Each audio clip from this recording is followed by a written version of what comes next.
سوچیں اگر ایک دن آپ کی جگہ ایک مشین آ جائے، جی ہاں، ایک ایسی مشین جو بولے بھی، سوچے بھی اور فیصلے بھی خود ہی کرے۔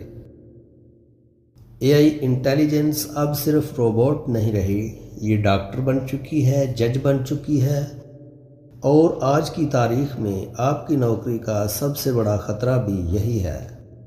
یہ ہماری طرح تھکتی نہیں، بھولتی نہیں، اور خاموشی سے ہر دن ہزاروں انسانوں کی جگہ لے رہی ہے۔ تو سوال یہ پیدا ہوتا ہے کہ کیا آرٹیفیشل انٹیلیجنس انسانوں کو مکمل طور پر ریپلیس کر دے گی؟ اور اگر ہاں تو ہم کیا کریں؟ تبصرے میں ضرور بتائیں، کیا آپ آرٹیفیشل انٹیلیجنس کو خطرہ سمجھتے ہیں یا پھر ایک موقع؟ اگر آپ کو ہماری ویڈیو اچھی لگے تو چینل کو سبسکرائب کریں، ویڈیو کو لائک کریں، کمنٹس کریں اور اس ویڈیو کو اپنے دوستوں کے ساتھ شیئر بھی کریں۔